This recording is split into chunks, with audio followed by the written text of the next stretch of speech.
Hello, I'm Chris and this is Kathryn. Over the summer as a church, we're taking the opportunity to reflect on a few of the Psalms. Today, we're looking at Psalm 63. I'm going to start by reading it from the New International Version of the Bible. A psalm of David when he was in the desert of Judah. You, God, are my God. Earnestly I seek you. I thirst for you. My whole being longs for you, in a dry and parched land where there is no water. I have seen you in the sanctuary and beheld your power and your glory. Because your love is better than life, my lips will glorify you. I will praise you as long as I live, and in your name I will lift up my hands. I will be satisfied as with the richest of foods. With singing lips my mouth will praise you. On my bed I remember you. I think of you through the watches of the night. Because you are my help, I sing in the shadow of your wings. I cling to you. Your right hand upholds me. Those who seek my life will be destroyed. They will go down to the depths of the earth. They will be given over to the sword and become food for jackals. But the king will rejoice in God. All who swear by God will glory in him, while the mouths of the liars will be silenced. Over the last few months, we've been thinking a lot about being on a journey with God. In this psalm, we see how David responds in various situations that reflect his journey with God. In verse 1, he describes a difficult situation that he's facing. In verses 2 to 5, a time when he's close to God and aware of his presence. In verses 6 to 8, those times when he struggles for sleep. And at the end of the psalm, in verses 9 to 11, when he's facing opposition. Let's reflect on these differing situations for a few minutes. I wonder how you react when times are tough. Do you run to God or away from him? I wonder if you've ever been really thirsty. Do you remember what it was like to take your first drink? Have you ever been so thirsty for God that your body longs for him?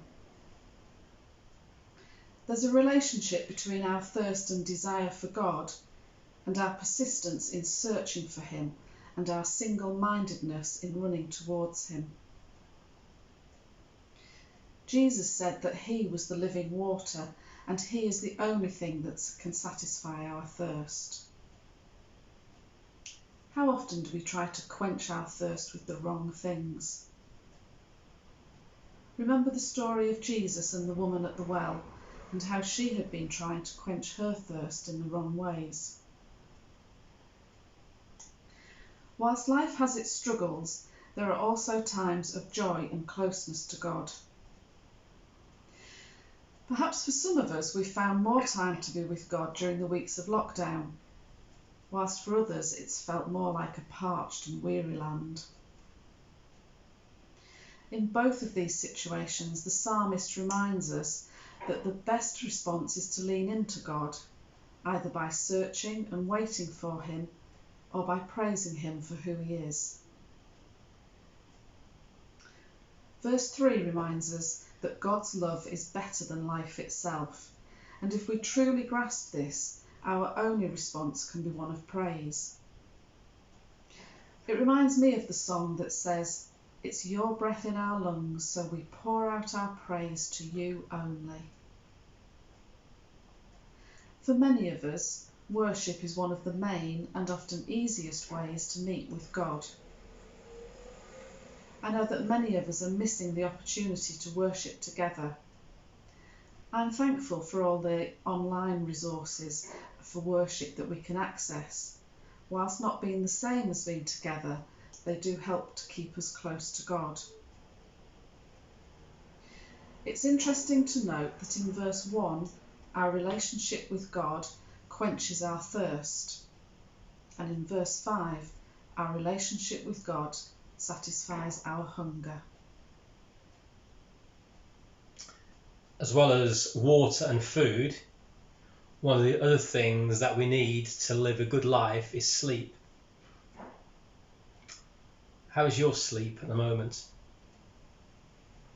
Even when he can't sleep, David is still leaning into God, acknowledging God as his helper and protector. How do you respond when you find it difficult to sleep? I tend to get frustrated and then listen to Radio 4. Kathryn, on the other hand, tries to get peace through repeating Taizé prayers or simple Bible verses. Needless to say, Kathryn often wakes up in a better mood than I do in the morning. In other psalms, we see the psalmist despairing of his relationship with God, questioning why God isn't acting to protect him, and often appears angry with God.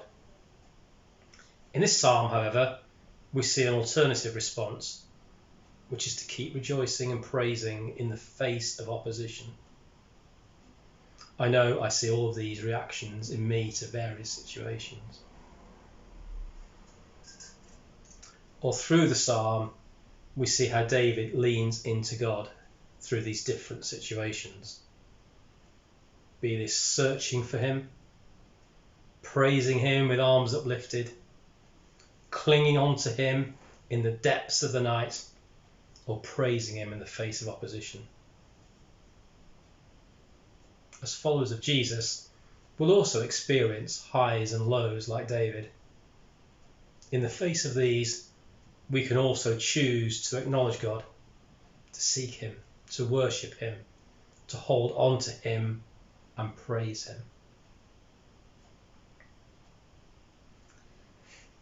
Why don't you spend a few moments reflecting on your current situation? Perhaps you're struggling with the circumstances of your life, or facing opposition as you try to follow God. Perhaps you're feeling anxious and finding sleep difficult. Or are you in that place of intimacy with God and worship? Whatever our situation, let's choose to lean into God and allow him to minister to us.